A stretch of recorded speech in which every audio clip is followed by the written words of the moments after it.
one example of what's coming is Netflix, which reported its earnings after the bell, and so it hasn't had an impact yet on the markets. I expect it to have a big impact on the markets on Wednesday, but Netflix came out and reported its first ever quarterly subscriber loss. They lost 200,000 subscribers on the quarter. Now, 700,000 of the loss was from Russia, because part of the Russia sanctions, I think, was in March.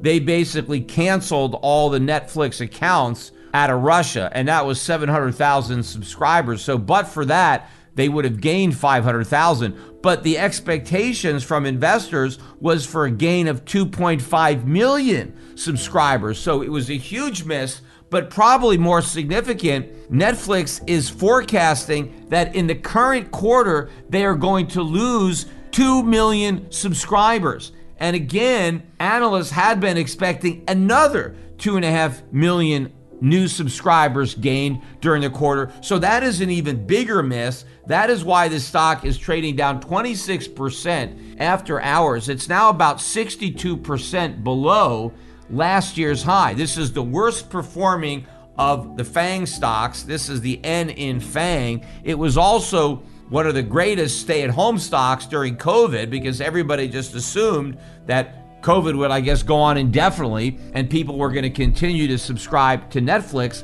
But what is happening to Netflix now is indicative of what is going to be happening to a lot of other companies during this inflationary recession. Because the big problem cited by Netflix is the fact that a lot of their household subscribers are sharing their accounts with other households. And so Netflix is basically getting ripped off by its customers who are effectively stealing its service. Well, what do you expect in this type of environment where people are doing everything they can to cut back expenses? Remember, I've been talking about the fact that as an investor, I want to own companies that are selling products that people need, not products that people want. Because you only buy the products that you want after you're finished buying all the products that you need.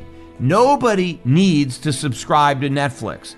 In fact, if you have a friend that has Netflix, you can easily share their subscription. I think when you subscribe, you get 5 users, I think, with a subscription, or maybe there's a tier. But I know I subscribe, and I think we can have 5 devices simultaneously, which means several friends could use my account without paying for it, and it wouldn't impact my ability to use my account as well. I think this phenomenon is going to continue to expand. I don't know how Netflix is going to crack down on it unless it just reduces the number of screens that you're able to watch at any one time.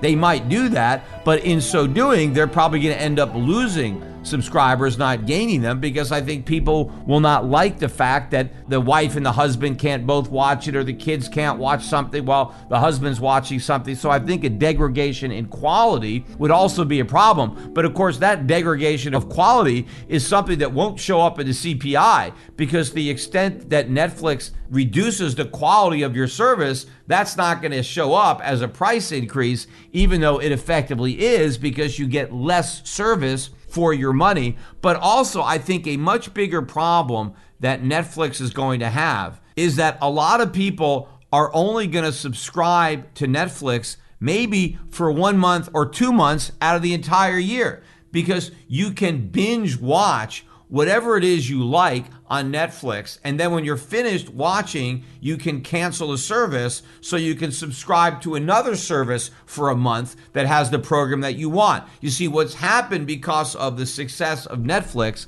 and oftentimes in capitalism, companies become victims of their own success. Because Netflix was so successful, so many other companies copied that business model, and now you have so many different streaming services competing for the same group of customers. And those customers are now spending more money on food, more money on rent, more money on energy, so they have less and less money in order to use to subscribe to all these services that they want, so they have less money to divvy up among a greater number of streaming services. So they have to figure out which ones they're going to eliminate, and they're going to have to find ways to economize, only using the services for a shorter period of time. Don't pay for the entire year when you don't need it for the entire year. And I think people are going to do everything they can to share services with their friends. Hey, you subscribe to Netflix, I'll subscribe to Disney Plus. Maybe another family subscribes